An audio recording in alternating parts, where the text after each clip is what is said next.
1951. Ellsworth, Bumpy Johnson, stood before a federal judge in Manhattan. 15 years. Federal conspiracy charges. The most powerful man in Harlem. Reduced to a number. They sent him to Alcatraz, the Rock, America's hardest prison, where Al Capone went insane, where escape meant death. Everyone expected the same story. Gangster goes in, comes out harder, meaner, broken. But what the guards didn't know, what the warden didn't know, Bumpy Johnson didn't play by anybody's rules. 11 years later, inmates called him Professor. This is the story of how a crime lord became a scholar in America's most brutal prison. To understand how Bumpy Johnson became Professor, you need to understand 1951. Bumpy was 46 years old, king of Harlem, controller of the numbers racket, partner to Stephanie Street Claire, enemy of Dutch Schultz, survivor of countless wars. But federal charges are different from street charges. State crimes? Bumpy knew how to handle those. Bribe a judge, intimidate a witness, walk. But federal conspiracy? That's FBI. That's prosecutors who don't care about Harlem politics. That's judges in Lower Manhattan who see a black gangster and throw away the key. The courtroom was cold, marble floors, oak benches. The judge looked down from his bench like God himself. 15 years. Federal custody. The gavel hit. That sound. Final. Absolute. Bumpy didn't flinch, didn't beg. Stood there in his tailored suit, the same way he'd stood in 100 Harlem showdowns. But this time, there was no crew backing him up. No escape route. No play to make. Handcuffs. Cold steel. They took him out the side door. Away from the press. Away from Mamie, his wife, sitting in the back row with tears running down her face. For a black man in 1951, federal time meant one thing: disappearing. The bus ride to the processing center took 3 hours, shackled to other prisoners. Nobody spoke, just the sound of chains and diesel engine. Bumpy looked out the window at New York passing by. His city, his kingdom, 133rd Street, the Cotton Club, Malcolm X's rallies, the street corners where he'd built his empire. All of it, gone. Not just his freedom, not just his empire, his identity. In Harlem, he was Bumpy Johnson. Feared, respected, protected the neighborhood, fed families during the Depression, kept the mafia from taking over, made white cops think twice before brutalizing black citizens. In federal prison, he was inmate Hashona 117. The processing center stripped him of everything. Literally. The suit, the gold watch, the shoes handmade in Italy. They gave him gray canvas, rough, cheap, prison uniform. They photographed him, front, side, like an animal in a zoo. Fingerprints. Medical exam. Questions. Any education? Street education, Bumpy said. The guard wrote, none. That word, none, like he was nothing. Like 46 years of surviving, strategizing, building meant nothing. 3 months in federal processing. Then the transfer order came. Alcatraz Federal Penitentiary, San Francisco Bay, California. The Rock. Some prisoners cried when they got Alcatraz assignments. Some tried to fight. Bumpy just nodded. Because here's what those guards didn't understand. Bumpy Johnson had been fighting since he was 10 years old. Charleston, South Carolina. Harlem tenements. Prison riots. Mob wars. He'd learned something most men never learn.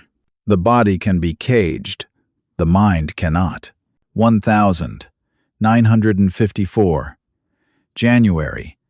Bumpy Johnson, age 49, boarded the prison train to Alcatraz. The other prisoners looked at him. This older black man, quiet, calm. They didn't know who he was. Alcatraz didn't care about Harlem legends.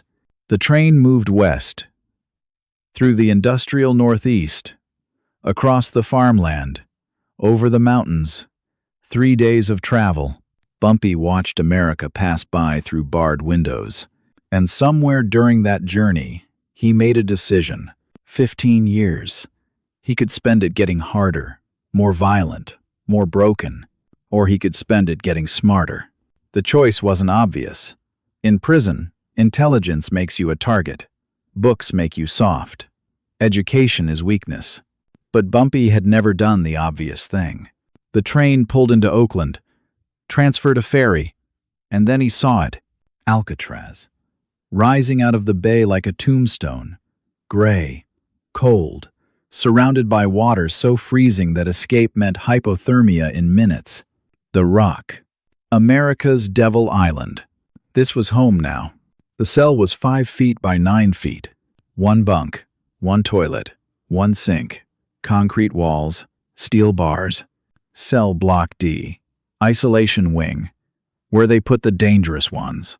Bumpy Johnson, Inmate AZ. The door slammed shut behind him. That sound, heavy, final, like a coffin closing. 23 hours a day in this box, 1 hour in the yard, supervised, watched, controlled. Alcatraz wasn't designed for rehabilitation. It was designed to break men. The cold never stopped. San Francisco Bay fog rolled through the prison every morning. Dampness seeped into everything. Your bones, your lungs, your mind. Prisoners went insane here. Al Capone, the most feared gangster in America, lost his mind on the Rock. Syphilis, they said. But prisoners knew. The isolation, the cold, the endless nothing. Robert Stroud, the Birdman of Alcatraz, spent 42 years in solitary. 42 years talking to no one but birds. Men screamed at night. Hallucinations, breakdowns. Guards would drag them out. Straitjackets, psychiatric transfer. That was the function of Alcatraz. Not punishment. Erasure. You came in someone. You left no one. The routine was designed to destroy individuality. Wake. 6:30 a.m. Bell. Count. Breakfast. Bell. Work detail. Bell. Lunch. Bell. Yard time. Bell. Dinner. Bell. Lockdown. Bell. Every moment controlled. Every movement watched. 30 guards for 250 prisoners. The rules were absolute. No talking during meals, no trading commissary items, no physical contact, no reading material except what the prison library approved. Break a rule? Solitary. The hole, D block, where men lost months in darkness. The violence was constant but controlled. Prisoners made weapons from anything. Sharpened spoons, rolled newspapers hardened with soap, shanks, hidden in mattresses. Bumpy watched, learned, stayed quiet. The racial dynamics were complex. Alcatraz housed criminals from every background: Italian mafia, Irish gangs, Mexican cartels, black numbers runners, white bank robbers. But everyone knew the hierarchy. White prisoners had privilege. Black prisoners had survival. Bumpy was one of maybe 20 black men in the entire prison. Alone. Outnumbered. Elderly by prison standards. Most men in his position would align with gangs for protection. Trade dignity for safety. But Bumpy didn't. He stayed solitary. Polite. Observant. Worked his assignments. Kitchen duty. Laundry. Whatever they gave him. Did it well. No complaints. No problems. Guards thought he was broken. Docile. Another Harlem tough guy ground down by the Rock. They were wrong. Bumpy was studying. Every prisoner, every guard, every routine, every weakness in the system. But more than that, he was preparing for something else. 6 months into his sentence, Bumpy walked into the prison library for the first time. Alcatraz had a library. Strange but true. Federal Bureau of Prisons required it. Education programs, reformation efforts. On paper. In reality, most prisoners never touched it. Reading was for weaklings. Books couldn't protect you in the yard. Philosophy couldn't stop a shank. But Bumpy walked in anyway. The library was small, maybe 200 books, donated, old, worn, shelves made of metal, tables bolted to the floor, a single librarian, an old white man, civilian contractor, Mr. Abernathy. He looked up when Bumpy entered. Surprised. Black prisoners rarely came to the library. "Can I help you?" Bumpy looked at the shelves. History, philosophy, literature, law, science. He'd never had formal education. Streets of Charleston. Dropped out young. Taught himself to read and write, but barely. Enough to run numbers. Keep books. Write contracts. But real education? Never. "I want to read," Bumpy said simply. Mr. Abernathy studied him. This older black man. Gray in his hair. Scars on his face. Hands that had done terrible things. "What are you interested in?" Bumpy looked at the shelves again and said the words that would change everything. Everything. Mr. Abernathy handed Bumpy a book. The Meditations of Marcus Aurelius. Bumpy looked at the cover. Worn leather. Gold lettering. Some Roman emperor he'd never heard of. "Why this one?" "You said you want to read everything. Start with a man who had everything and wrote about having nothing." Bumpy took the book back to his cell, sat on his bunk, opened it. The words were difficult, complex, philosophical. "You have power over your mind, not outside events. Realize this, and you will find strength." He read that line 3 times. Power over your mind. Bumpy Johnson, who'd controlled Harlem through force, feared through violence, protected through intimidation, was being told by a dead Roman that real power was internal. He kept reading. Hour after hour, through dinner bell, through evening count, under the single light bulb in his cell. Some prisoners used their hour in the yard to lift weights, some to play cards, some to plot, some to survive. Bumpy used his to think about what he'd read. Marcus Aurelius, Roman emperor, most powerful man in the world, and he wrote that external circumstances meant nothing, that a man in chains could be freer than a king if his mind was disciplined. The irony wasn't lost on Bumpy. He returned to the library the next week. "I finished it." Mr. Abernathy looked surprised. "Most prisoners start books. They don't finish them." "I'm not most prisoners." "What did you think?" Bumpy was quiet for a moment. Then, "He's saying that prison is everywhere. Even emperors are prisoners. Just different bars." Mr. Abernathy smiled. First time Bumpy had seen that. "You understood it." "I lived it." The librarian pulled another book. "Then try this. Shakespeare, Othello." Bumpy took it. "What's it about?" "A powerful black man destroyed by people who feared his power." Bumpy's eyes narrowed. "Why are you giving me this?" "Because you'll understand it better than anyone in this prison." Back to the cell. That night, Bumpy opened Othello, and something happened that hadn't happened since childhood. He disappeared into a story. Othello, the Moor. General. Powerful. Respected. But always other. Always different. Always suspect. Iago. The manipulator. Using Othello's otherness against him. Planting seeds of doubt. Turning strength into paranoia. Desdemona. Loved but destroyed by the forces around her. Bumpy read until 3 a.m., until his eyes burned, until the words blurred. Because this wasn't just a play. This was his life. Harlem. The Mafia. The cops. They'd all played Iago at different times, using his blackness, his power, his reputation, turning them into weapons against him. How many times had he been Othello? Powerful but paranoid. Strong but manipulated. Respected but never safe. The next morning, another prisoner noticed Bumpy with the book. "The fuck you reading, old man?" His name was Tommy. White, mid-30s. Armed robbery conviction. Mean. "Shakespeare." Tommy laughed. "Shakespeare? You trying to be white now?" Bumpy looked at him. That stare, the one that made men remember why he survived Harlem. "I'm trying to be smarter than you." Tommy tensed.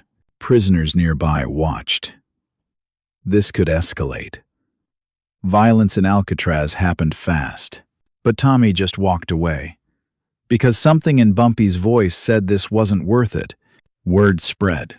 The Harlem Gangster was reading. Actually reading. Not pretending, not showing off. Really studying.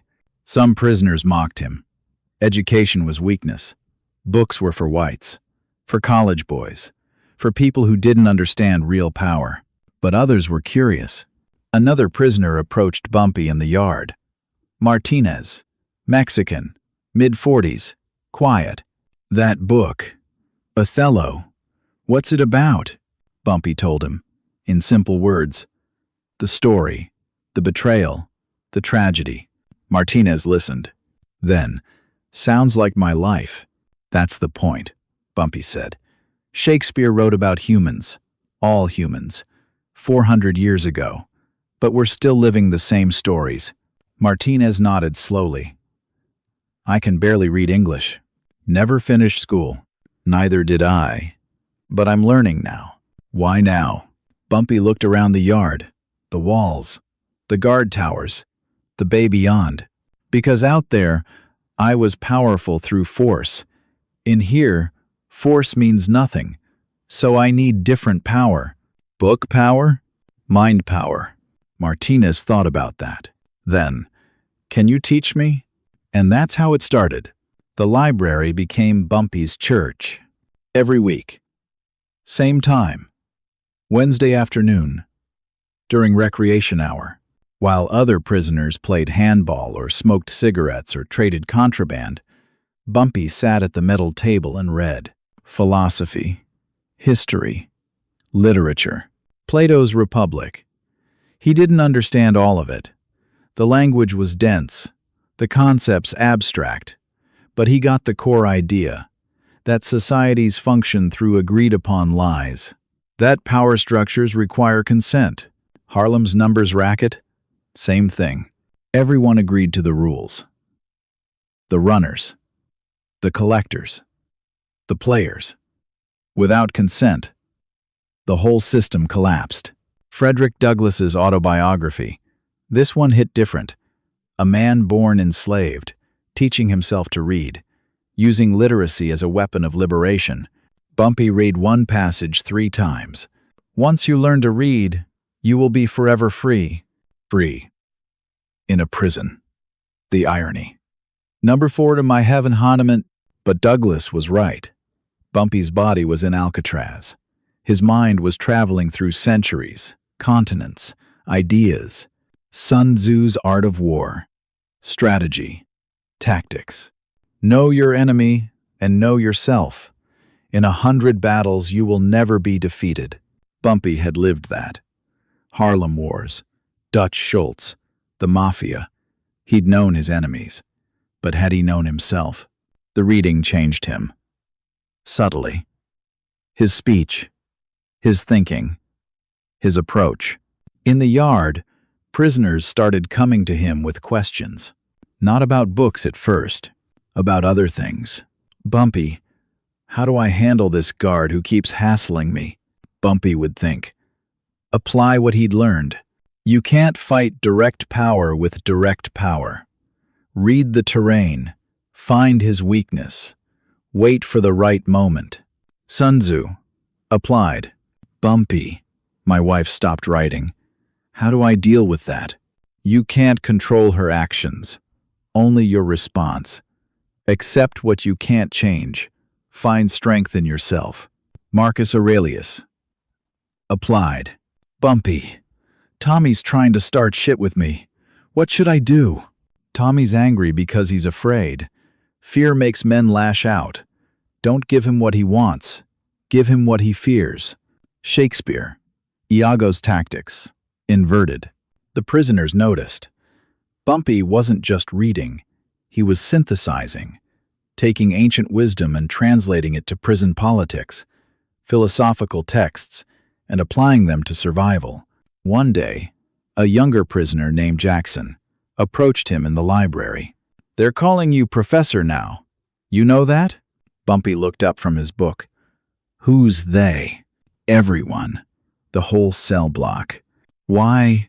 Jackson shrugged. "Because you teach. Not in a classroom. But when guys got problems, they come to you, and you always got an answer. And it's always from some book." "Professor." Bumpy had been called many things. Bumpy, boss, Mr. Johnson, the Harlem Godfather. But professor? That was new. "I'm not a professor," Bumpy said. "I didn't even finish high school. Neither did most of us. But you're still teaching." Jackson pulled up a chair. "Can I ask you something?" "Go ahead." "Why do you do this? The reading, the studying. You're already somebody. You ran Harlem. You don't need to prove nothing." Bumpy was quiet for a long moment. Then, "See, that's the thing most people don't understand about power. Real power isn't what you control outside. It's what you control inside. I controlled Harlem, streets, money, respect, but the government controlled me. 15 years. Took it all away with a judge's signature." He tapped the book on the table. "Shakespeare, Julius Caesar. But they can't take this. My thoughts, my understanding, my growth. That's mine. Forever. Whether I'm in Alcatraz or Harlem or dead.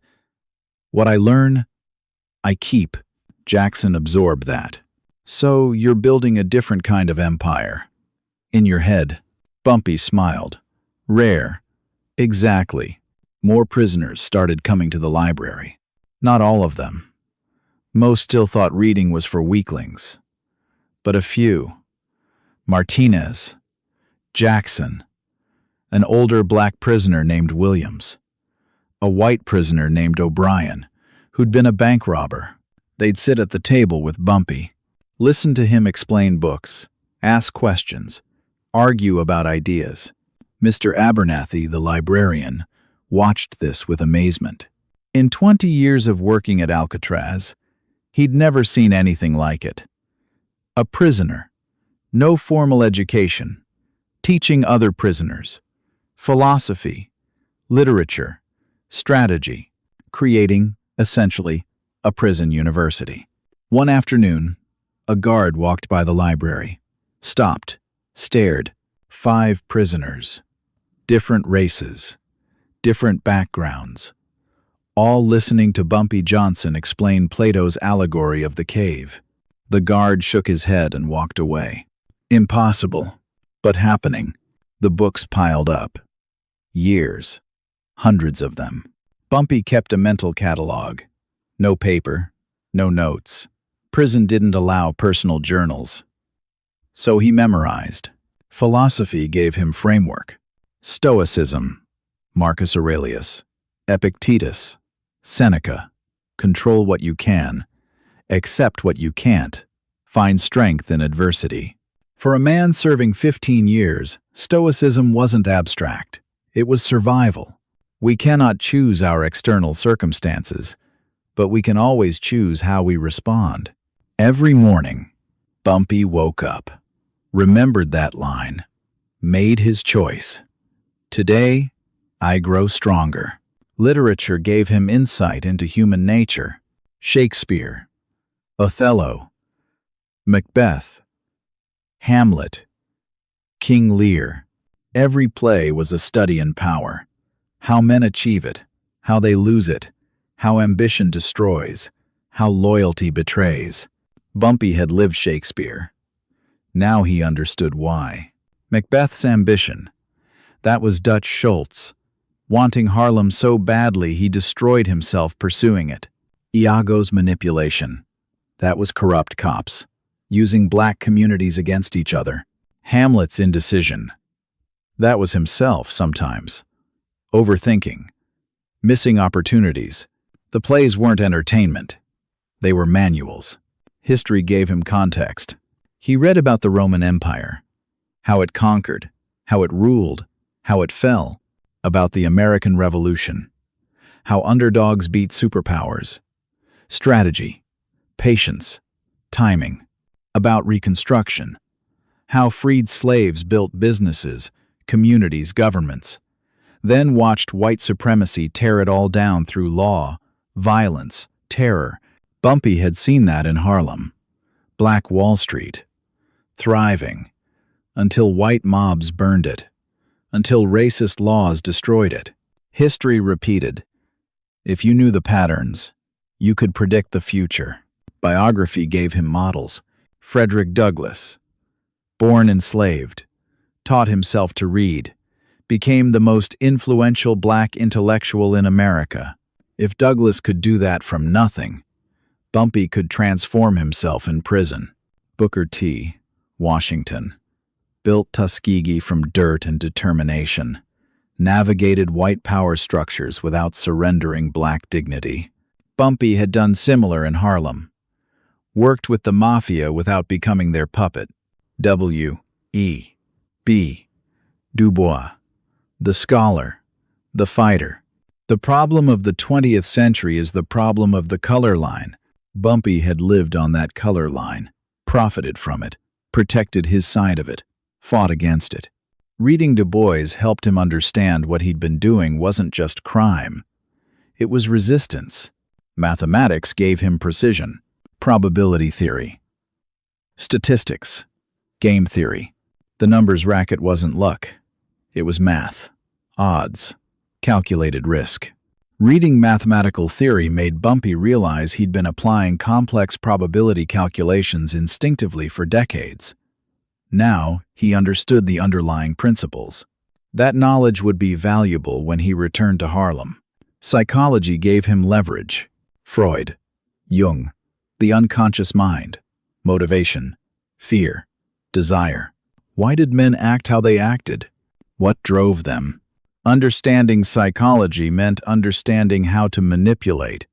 Ethically questionable, practically essential. In prison, knowing what a guard feared, what a prisoner desired, meant survival. In Harlem, it had meant empire. Languages gave him access. Spanish. Bumpy learned basic Spanish from Martinez and books. Enough to communicate, enough to understand. Latin. The root of many languages, the language of law, medicine, scholarship. Learning Latin wasn't practical, but it was satisfying, like cracking codes, and everything connected. Latin led to understanding legal terminology, which led to understanding the very charges that put him in Alcatraz. Conspiracy, federal jurisdiction, RICO statutes. If he'd understood law before, maybe he'd have avoided this cell, but now he knew. For next time, for his return, the other prisoners noticed the transformation. It wasn't just that Bumpy read. Lots of prisoners read comics, westerns, pulp novels, escape. Bumpy read to rebuild himself. Jackson said it best one day in the yard. "You came in here, Bumpy Johnson, Harlem gangster. You're leaving as Bumpy Johnson, philosopher-king." Bumpy smiled at that. Plato would say those are the same thing. The ideal ruler is the one who understands wisdom. See? That right there, that's what I'm talking about. You even think different now. It was true. The words Bumpy used, the way he analyzed problems, the patience he showed, all different. Not softer, not weaker, different. More dangerous, actually. Because violence is predictable. But intelligence is not. A man who thinks is harder to defeat than a man who just reacts. And Bumpy was thinking. Constantly, deeply, strategically. Years of reading, synthesizing, applying, building something in his mind that no prison wall could contain. An empire of knowledge. 1963. March. Bumpy Johnson walked out of Alcatraz. 11 years. Inmate AZ. Released. Good behavior. He was 58 years old. Gray hair. Thinner. Harder in some ways. Softer in others. The ferry back to Oakland. Bumpy stood on the deck. Watched the rock disappear behind him. Other released prisoners celebrated. Laughed. Cried. Thanked God. Bumpy was quiet, because he knew something they didn't. The hardest part wasn't prison. The hardest part was what came next. Parole, federal supervision, restrictions, no associating with known criminals, no leaving New York without permission, regular check-ins. One violation, back to prison. But more than that. Harlem had changed. 11 years is a lifetime in the streets. New players, new rules, new power structures. The mafia had expanded operations. The Genovese family controlled more of Harlem than ever. Malcolm X was now a national figure. The Nation of Islam was powerful. The civil rights movement was exploding. Sit-ins, freedom rides, Martin Luther King Jr.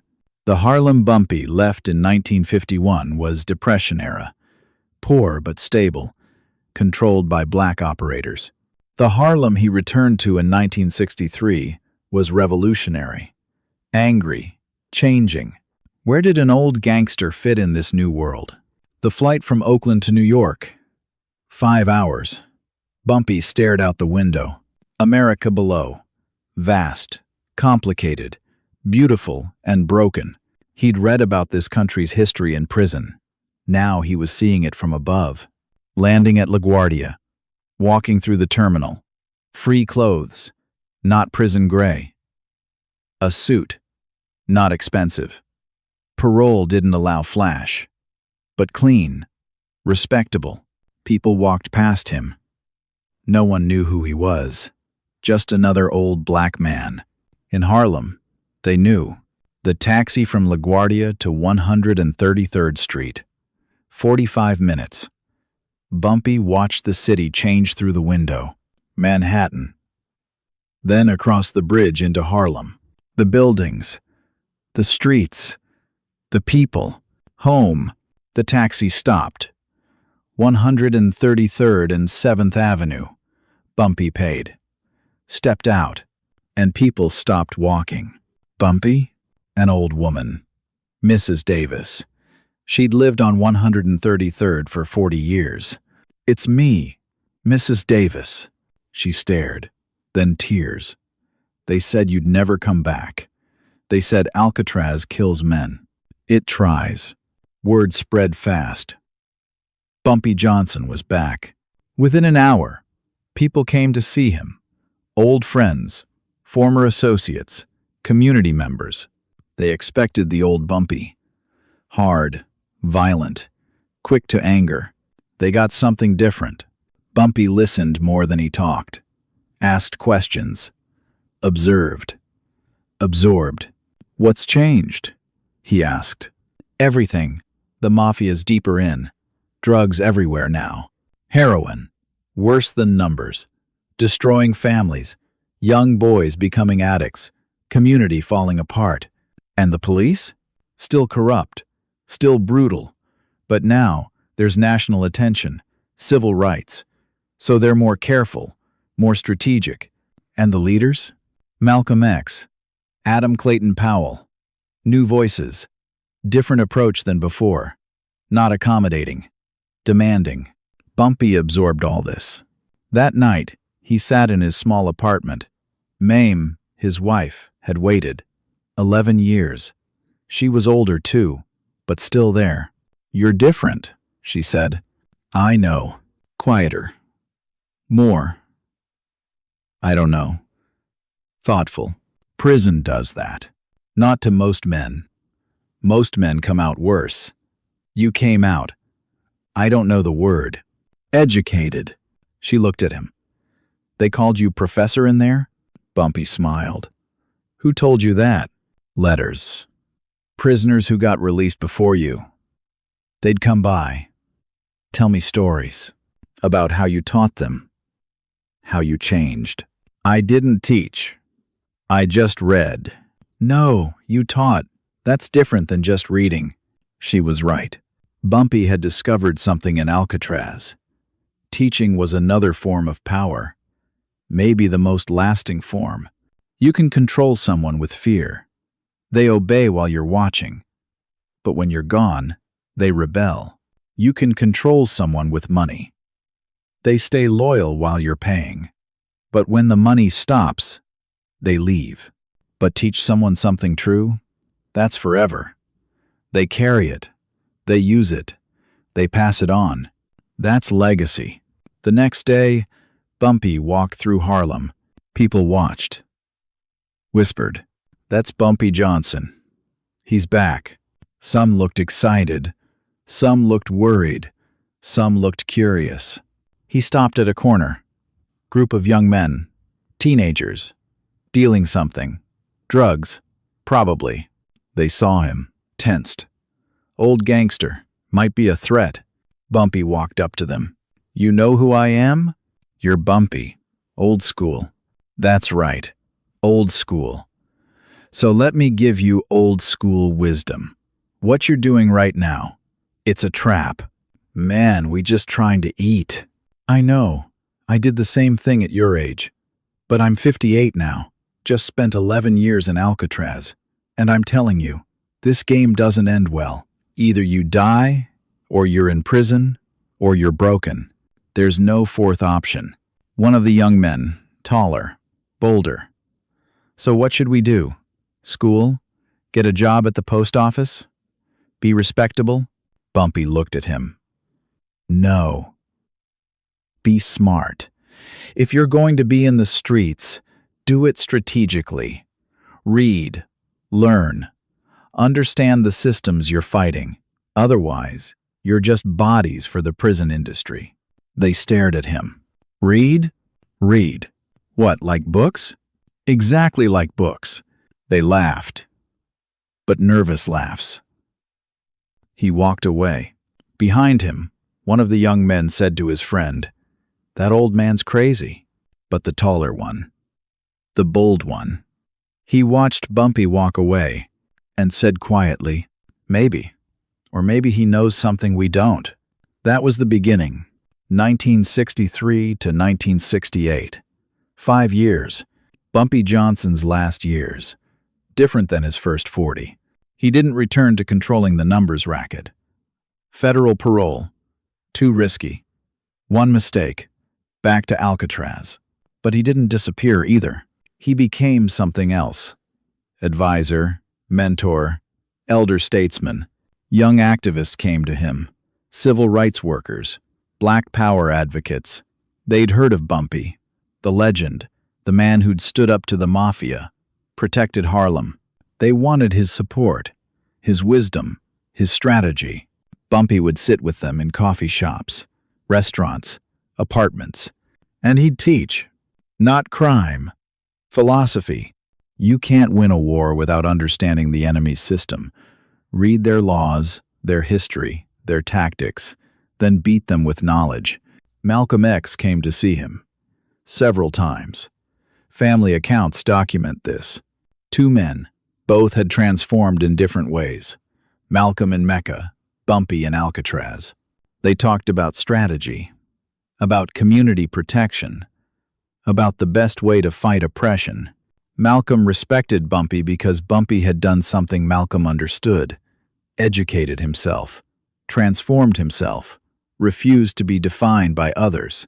The young drug dealers, the corner boys. Bumpy would find them, talk to them. Some listened, some didn't. But the ones who listened, they remembered. Years later, decades later, some of those young men would tell stories. "Bumpy Johnson told me to read. I thought he was crazy, but I tried it. Changed my life." Not all of them. Most went to prison, or died, or stayed in the game. But some, a few, transformed. That was Bumpy's real legacy. Not the numbers empire, not the wars, the minds he changed. The nickname Professor followed him back to Harlem. People called him that.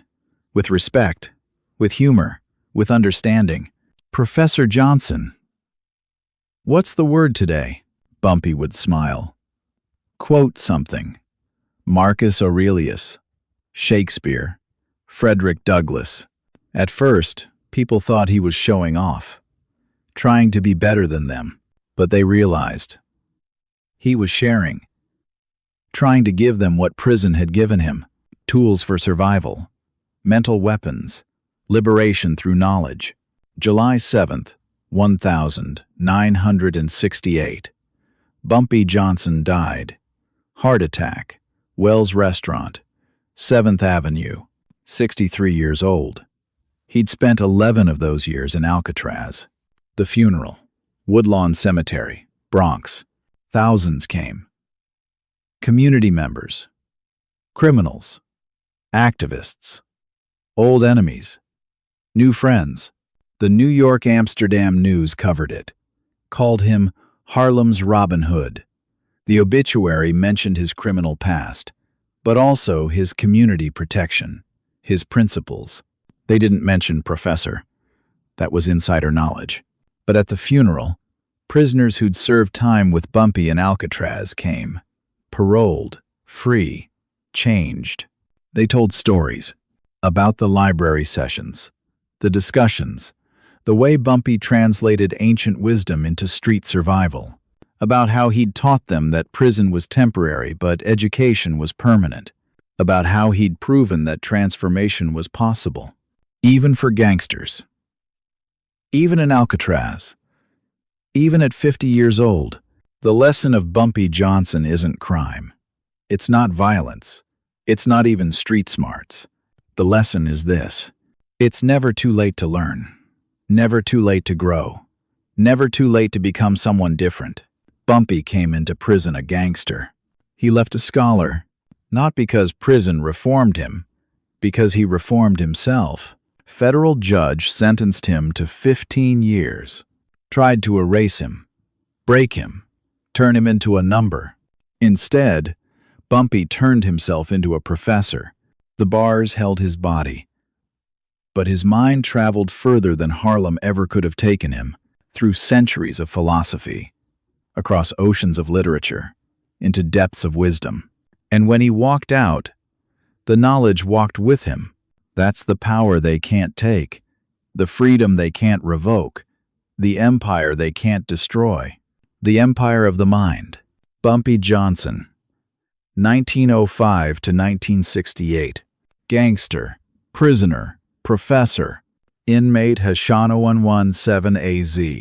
who became untouchable, not through violence, through wisdom. Respect isn't given.